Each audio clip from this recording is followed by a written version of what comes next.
This week on Myths and Legends, it's something of a fairy tale from the Arthurian legends. It's a standalone story that doesn't require much, if any, knowledge of the previous episodes. We'll learn that violence is never the answer, except when it is, and that true love waits.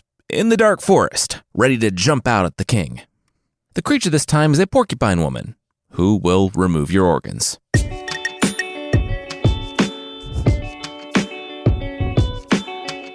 This is Myths and Legends, episode 282, All Night Long.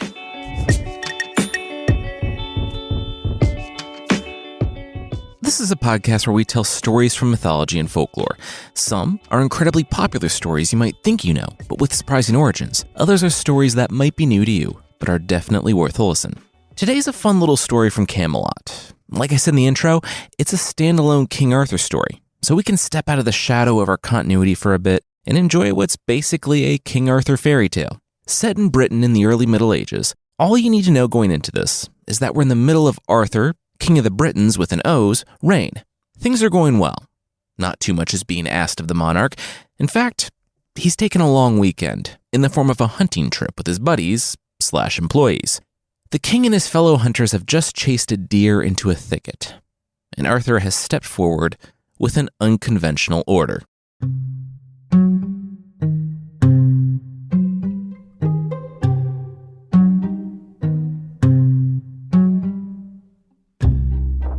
Wait, are you sure? One knight asked the king. King Arthur waved his arms for his men to keep their voices down. They didn't want to spook the deer crouching in the thicket over there, did they? The king drew his bow. This one was his.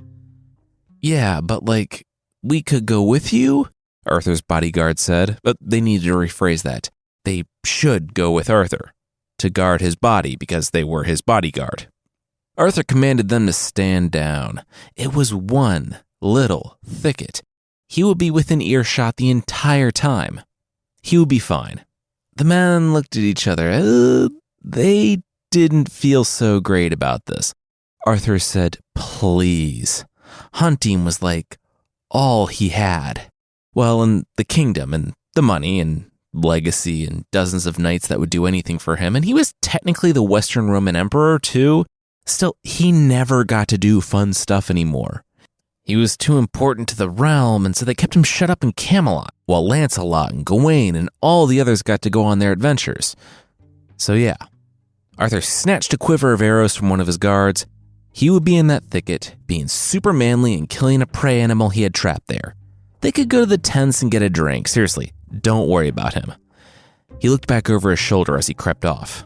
Besides, he would yell if he needed anything. Yelling you're dead. Arthur heard about the same time as he felt the blade on the back of his neck in the thicket. The king froze. Oh, didn't think about that possibility.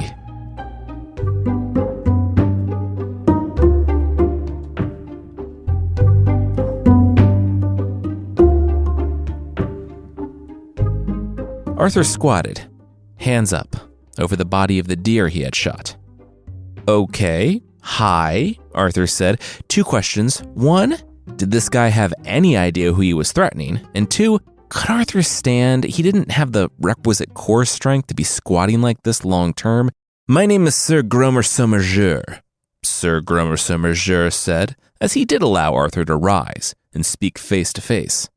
Okay, that name doesn't ring any bells. Then that's saying something. It's very weird and long. What can I do for you, Sir Gromer?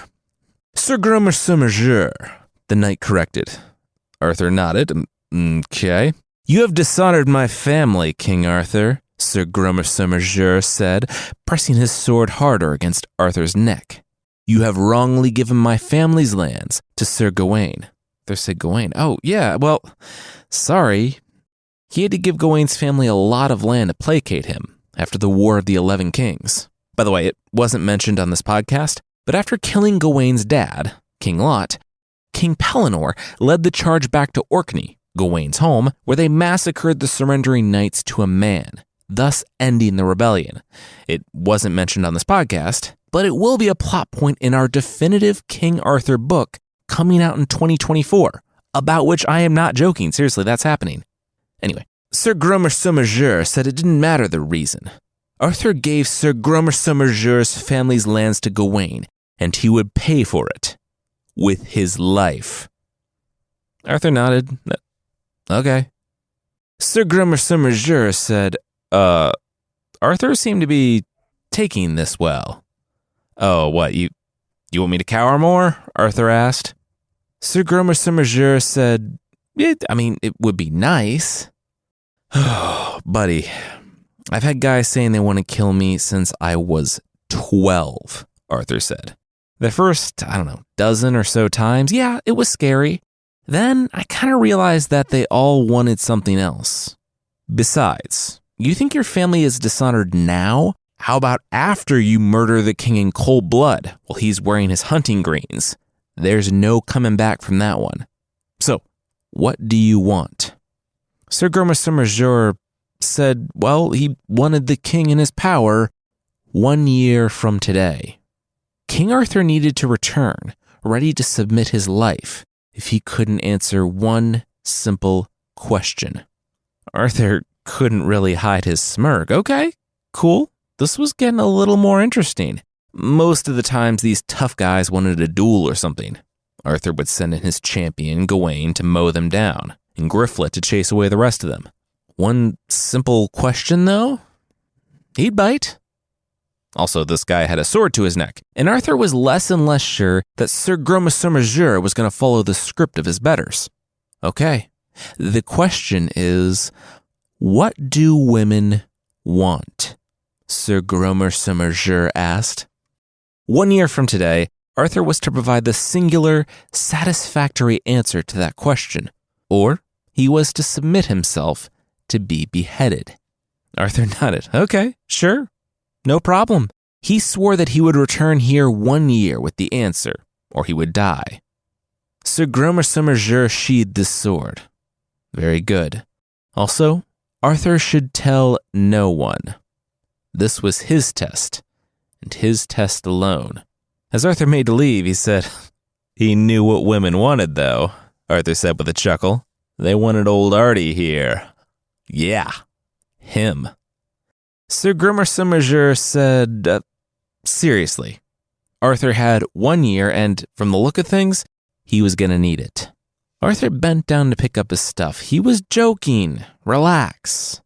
Besides, he hadn't been with anyone who wasn't with him because he was the king, including his wife, so, yeah. He knew that wasn't the answer. Arthur looked up and saw that he was alone in the clearing with his kill. Sir Gromer Somerjeur was gone. Arthur reflected on his situation. He had 1 year. 1 year to find the answer to the question, what do women want?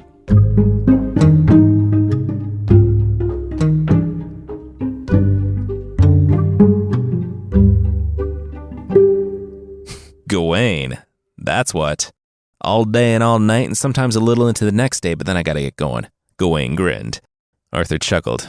Yeah, he made that joke too. With his nephew, though, that was maybe a little more accurate. Gawain did pretty well for himself. Whenever he stopped the night in a town, he pretty much never paid for an inn. Gawain, or if you forgot or never knew in the first place, is the son of King Arthur's half-sister, Morgause, and her husband, King Lot of Orkney.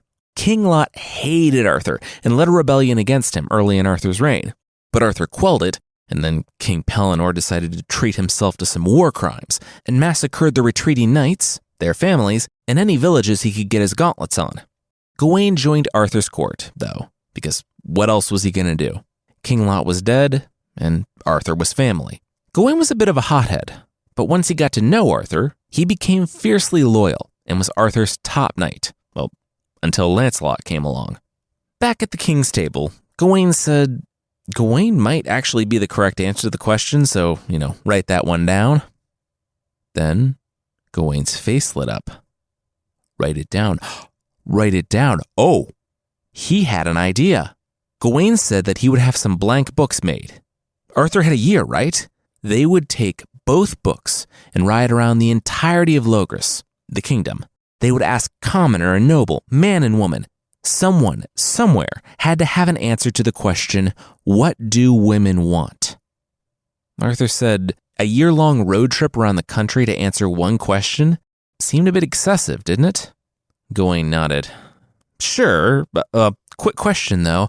Did Arthur have any idea what women wanted? Arthur hung his head. No, he was just grateful for Guinevere, who loved him anyway.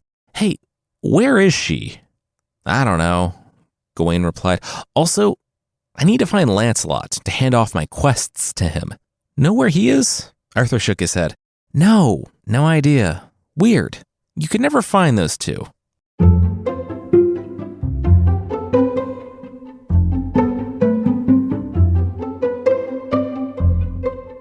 For the year that could have possibly been the last of his life, Arthur was living it up. It was like he was 16 again, traveling the realm, not coupling up with his half-sister this time. Only his absolute closest advisors knew that he was leaving. And even though he got a lot of pushback on going solo, isn't that what got him into this mess? He was the king, so what were they going to do? Turned out it was super easy to travel the roads in anonymity. It was not like they had TV or even pictures back then. No one knew the king was in town if he didn't have a dozen guys in front of him yelling that the king was in town. So Arthur and Gawain went their separate ways, combing the kingdom of Logres. Arthur got the experience of being a regular knight for the first time in his life. People treated him with disdain and contempt when he interrupted their day with his giant book. It was wonderful. They got a lot of good answers too. Or, answers. The answer to what do women want can be rephrased as what do people want? And in that context, it could be anything. Still, Arthur and Gawain needed one definitive answer. They heard a great deal of them. Some samples? Well, some said that women wanted to be well-dressed, others to be well thought of, some to be attractive, others to be flattered, some wanted to be left alone, others desired companionship. Some wanted a lusty man who, at night, would take them into their arms and kiss them and, just really... Arthur put in ellipses for the next several minutes of very graphic description. He thanked Sister Elaine for her time and continued on down the road. Still, there was no standout. Gawain collected just as many as Arthur, and several of his ended up being Gawain. For Arthur, as fun as playing knight-errant around Britain was, he had an appointment to keep with a bitter Sir Gromer Somerjeur in under a month. And he looked down from his horse. You there, troll. Road troll, get out of the way. I'm not a road troll, the form shouted back. Fine, ogre, whatever. I'm not up on the preferred nomenclature. Just get out of the way. Arthur waved. I think you should wait to listen to me, King Arthur. I hold your life in my hands, the form called out. Arthur chuckled. What? King Arthur? He wasn't that incredibly fit and attractive and smart monarch who still got it and can do 40 push-ups without stopping. The not a road troll said, sure, but King Arthur needed to know what women wanted, right? He had many answers, but none of them felt right. Well, she knew the correct answer he could take to Sir Gromer Somerjeur. Arthur said, hypothetically, if he was Arthur, what would that answer be? She said she wouldn't just give it away. She wanted something in return. She lowered her hood. Now, this story isn't kind to Dame Ragnall. It says her nose was snotted, eyes rheumy, her dark yellow teeth hung over her lips, her hair was clotted and snarled, Dame Ragnall's shoulders were a yard broad, and she was shaped like a barrel. Dame Ragnall said that she wouldn't speak for everyone. And this wasn't the answer, but for this human woman, she wanted a knight for a husband, and not just any knight, Sir Gawain himself. Arthur sat back on his horse and stroked his beard. Oof, maybe? Honestly, this was going to be a hard sell for his nephew. He was very active around Great Britain. Arthur didn't see Gawain wanting to settle down. Dame Ragnall whistled and said it didn't matter to her. Take her deal and live, reject it, and Sir Gromer Somerjeur executed Arthur in a month. It didn't matter to her either way. In fact, she would sweeten the pot. She would only marry Gawain if the answer was effective in saving Arthur's life. No risk, all reward. Arthur should go back and explain the situation to Gawain. He should be sure to accurately describe all of this. She gestured down to her face and barrel exterior. She would meet Arthur in a month, when he was on his way to see Sir Gromer Somerjeur. If Gawain agreed to the marriage, she would tell Arthur the answer. If not, he could take his chances with whatever was in that book.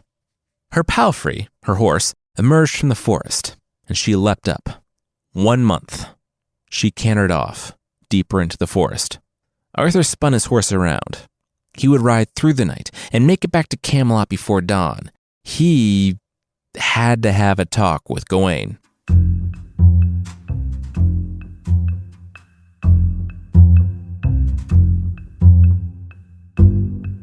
We'll see how Gawain responds to this big ask, but that will be right after this.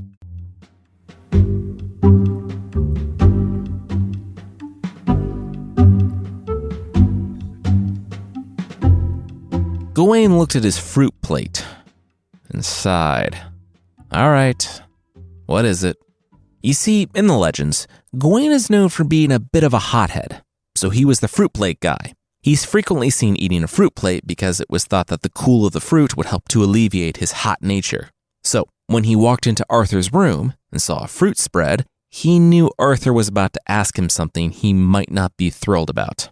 Hey, so, have you ever thought about getting married? Arthur asked, as Gawain was picking through the fruit. Not really, Gawain said. His lifestyle wasn't conducive to marriage. Maybe in a few years, when he wanted to settle down and not be so awesome. Couldn't fight like you had nothing to lose when you had something to lose. What I'm about to ask, it isn't easy, Arthur said, taking his seat. He explained the situation with Dame Ragnall. And the answer. Gawain spat the peach pit out. Yeah, no problem. He would marry Dame Ragnall. Arthur stopped mid-sentence. What? He would do it? For the king? Gawain asked. Of course. It was his obligation to protect the king's life. And that didn't happen only on the battlefield. His honor would be increased, even in this. Arthur, practically in tears, leapt up and hugged his nephew. Gawain was, truly, the best of the knights. He would never lose Arthur's love. A few weeks later, Arthur rode through Inglewood Forest. He slowed when he saw the beautiful palfrey, with Dame Ragnall, as expected, a half-mile from the site where Sir Gromer Somerjeur first threatened him. Arthur said it was done. If Arthur survived, Gawain would be her husband. What was the answer? Dame Ragnall nodded. Some women say they want to be beautiful. Others say that they want to be someone of significance. Some want to keep company with many different men. Others that they want that true love. Some want passion, others want flattery and wit. But there's one thing that every woman, high and low, wants. What they desire most. Dame Ragnall told Arthur what it was. Arthur smiled. Of course.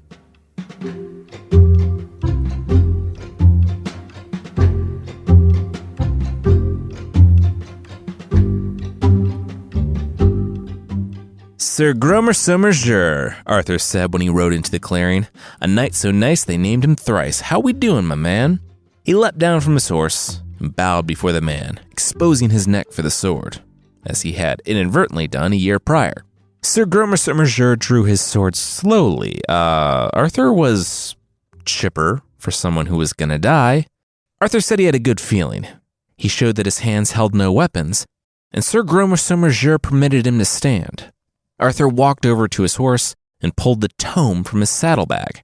Arthur went all around Britain, asking everyone the answer to the question, what do women want? Of course, he got a lot of good answers. A lot of super detailed ones, too.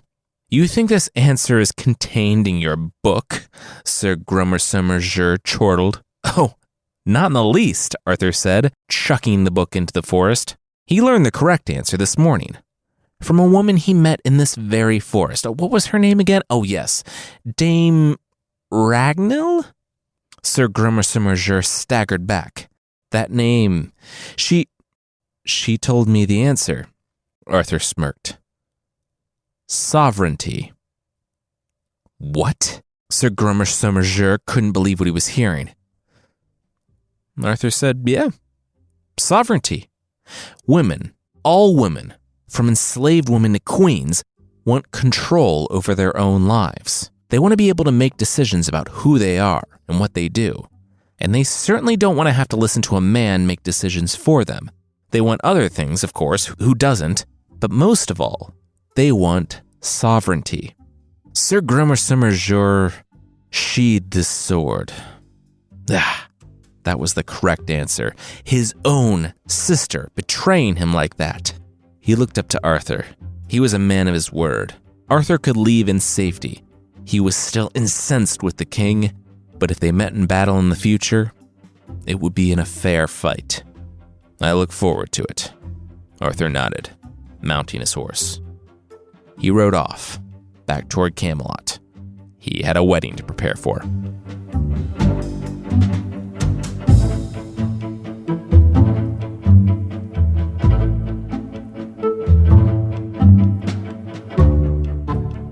Guinevere looked Dame Ragnell over. Well, cool. She was heading up the wedding planning committee and had one of her ladies putting eye makeup on Dame Ragnell, though, in truth, she couldn't quite figure out where the eye infection ended and the eye began. Besides, it wouldn't matter. No one's gonna see her. What do you mean? Dame Ragnell asked. I mean, I've scheduled you to be married before dawn, Guinevere said to Ragnell, where no one will see you at all. You can be married in secret. It's perfect. It's also not what your husband promised, Ragnell said. She was to be married in the church during High Mass, when the most people possible could see. Furthermore, Arthur would send out squires and flyers to all the shires, towns, and boroughs. Everyone would know that Sir Gawain was off the market and married to Dame Ragnell. Then they would all eat at the king's table that evening. She demanded it. It was the least they could do for her saving the king's life. Ragnell looked Guinevere dead in the eyes. She wanted to get married in the daytime, not in secret. They both knew the things that happened in secret. Guinevere glanced away, then forced herself to meet Dame Ragnell's eyes. High Mass it was. The next day, Dame Ragnell walked down the aisle, toward Sir Gawain. When she got there, she whistled. Wow, Sir Gawain. For his sake, she wished she was better looking, but she was content. She looked him up and down, hubba hubba. Gawain smiled politely. All right, didn't know people still said hubba hubba. Let's get the show on the road. Dame Ragnell was dressed better than anyone in the hall, with a dress worth 3,000 gold nobles, an anachronistic sum of money for this time period, but don't worry about it. The pair said their vows before the entirety of Camelot, and they were wed. At dinner, Guinevere, Arthur, Yvain, Gawain, and, well, everyone sat horrified. Dame Ragnell hunched over the high table, grabbing at every bit of food that passed her way. Of the food she did get, which was most, she tore at it with her claw-like fingernails. Grease dribbled down her chin as her dress that cost as much as a small keep soaked it up. She fought with servants until they took the tablecloth away. And also the takeaway here is not the eating, but her being impolite at the fancy dinner. After the fancy dinner, though, it was time. Gawain was mid-conversation when he was pulled by the elbow by his wife. His quarters. Now, he had duties to her as her husband. Time to make good. Cut to them laying in bed next to each other. Gawain was staring up at the ceiling, while Dame Ragnell was stroking his chest. She said that if he found her beautiful, then he would be acting differently right now. He had a reputation. He had treated many, many women like they were his wife. So, whether for her sake or for Arthur's, how about a little kiss? Gawain breathed deep. All right. For the king. He put on his most suave voice. I'll do more than kiss you. He rolled over and jumped so high that he almost fell out of the bed. The writer tells us that it's not blasphemy, but a legitimate call of confusion to God when Gawain looks at Dame Ragnell and says, Jesus, what are you? Because next to him was not the woman he married. I mean, she was, but she looked different. As opposed to the woman who was the butt of all the jokes for this text, now, to Gawain, Dame Ragnell was breathtaking. What? How did she look like that? He said that just today she was her, and now she was her? She was stunning. How did this make any sense? Dame Ragnell put her fingers on Gawain's lips, partially to explain, partially to get him to shut up about how ugly he had found her earlier on that day. She kissed him. Unlike earlier that day, he did not recoil.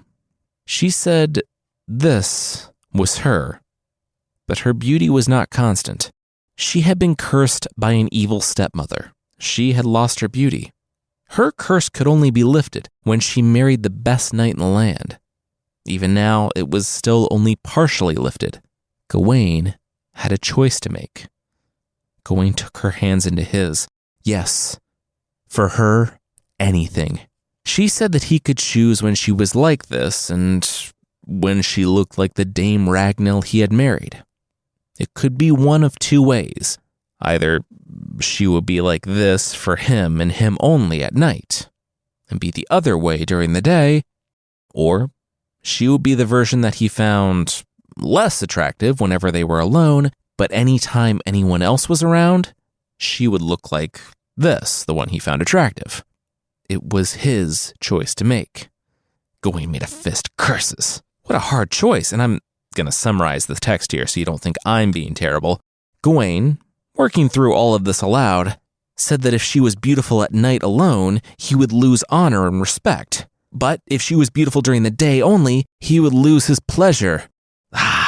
Why were things so difficult for him? Then he thought back to the year he spent wandering Britain, to the book that he collected, containing the myriad of answers to the question, what do women want? Truly, both instances of wanting to be thought well of by others and wanting to be with someone who loved them and found them attractive applied here. But all the answers in that book had been wrong. No, he knew what women wanted. This isn't about me, though. This is your life, Gawain said, finding his wife's eyes in the moonlight. It's not about my honor or respect or pleasure. It's about you. He chuckled. Sovereignty. It's about being able to make your own choices about your own life. And this, it's not my choice to make, Gawain said with a smile. It's yours. He wanted her to choose what happened with her life. Dame Ragnell, moved to tears, embraced her husband. She buried her face in his neck. He passed the test. He said, Test? Ragnell's voice bubbled with happiness. Yes, the stepmother's curse wasn't just to marry the best knight in Britain, but the best man. And with that, Gawain had showed himself to be both. The curse was now completely broken. She wouldn't have to go back to being the Dame Ragnell that he married. She could stay like this forever, as herself forever. It was over. The pair kissed again.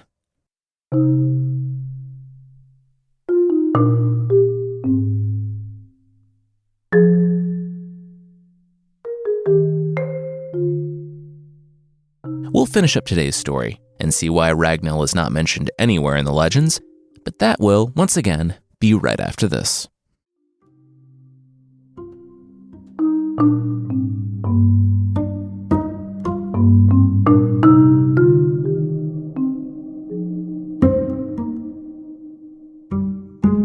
Is he dead? Arthur said to Yvain outside the door the following afternoon. I'm really worried that he's dead. It's pushing 3 in the afternoon. I knew she was a road troll. Yvain said he had no idea, but he was worried too. They should break the door down. His lion was pretty good at that. Or, knock, they heard inside. They breathed. Oh, good. It was Gawain. He was still alive. They heard the fumbling of the lock, and Gawain opened up, wrapped in a bedsheet. Arthur and Yvain looked to the form wrapped in bed. They couldn't quite see her. Cool. Looked like Gawain found that he had a very particular type. Good for them.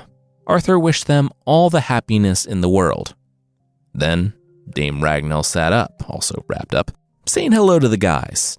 And this is a bit of an awkward portion in the original text, where everyone rejoices for Gawain and Ragnall that she is good looking now. Still, though, Ragnall and Gawain had what few knights or lords and ladies in Camelot had. Love. Pure, simple, and unconditional. They respected and cared for one another, and were happy. They had one son together, and for a time, their lives were nothing but joy. Dame Ragnall, it seemed, was playing a longer, more thoughtful game than her brother. When she married Sir Gawain, and the pair fell in love, she found herself in control of her family lands, which Gawain, not really caring or really knowing that he had them in the first place, agreed to Ragnall's request to give them back to her brother. I wish I could say they lived happily ever after. But the legend of King Arthur is long, and even though Gawain found love and happiness here, it would ultimately distract him from the devotion required of him to do what would one day need to be done in the final days of Arthur's reign. The story, to correct this, has Dame Ragnall die from illness, just 5 years after her marriage to Gawain. Still, she lives on as a powerful character who was unapologetically herself, one who stood proudly when others told her to hide, who blocked the way when people told her to step aside. She was a force of nature in Arthur's court, and the one true love of Sir Gawain, whose memory would stay with him until the day he would die for Arthur and finally, blissfully, go to join her.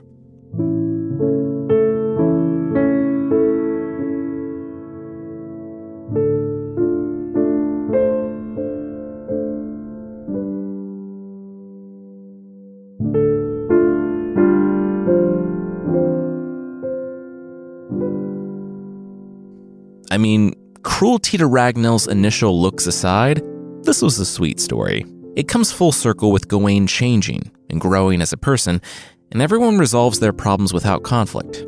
Yes, it's uncomfortable how Ragnall somewhat forces Gawain into marriage and is seemingly about to coerce him into other stuff, but I think that's also a commentary on what women had to go through, especially in those times. I feel like a young woman marrying a man they find repellent was probably far more common than what happened in today's story, where a king had to literally be held hostage for that to happen. It's just a nice story of love, respect, and understanding, and I'm glad we were able to tell it.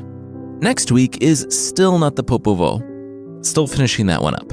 We're in Indian folklore next week, with some brutal animal fables and, of course, stomach snakes. If you'd like to support the show, there's still a membership thing on the site. For less than the price of a salt shooter for taking out flies in your house, you can get extra episodes and ad-free versions of the show that won't accidentally lead to you blasting someone in the eyes with salt when trying to kill a fly. For more info on the membership, check out mythpodcast.com/membership.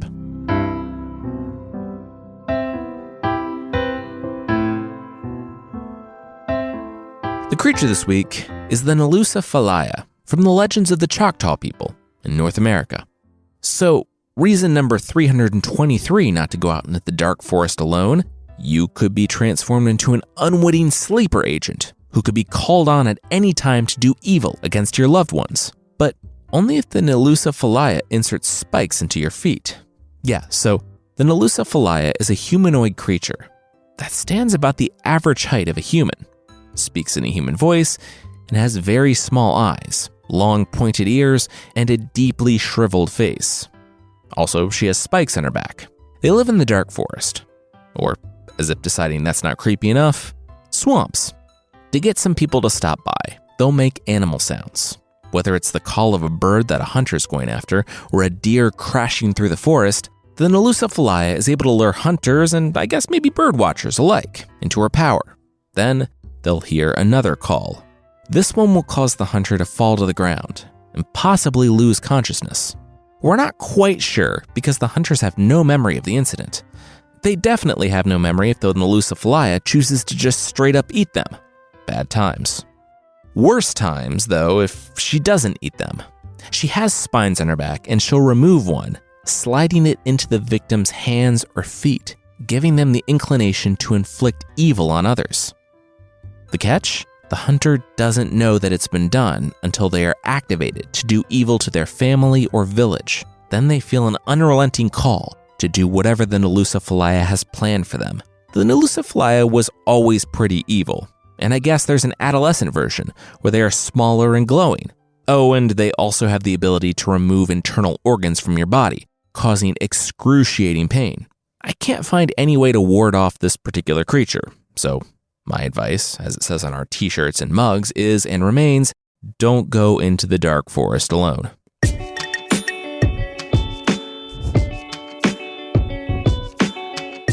That's it for this week. Myths and Legends is by Jason and Carissa Weiser. The theme song is by Broke for Free, and the Creature of the Week music is by Steve Combs. There are links to more of the music we used in the show notes. Myths and Legends is a registered trademark of Bardic Enterprises, LLC. Thank you so much for listening, and we'll see you next time.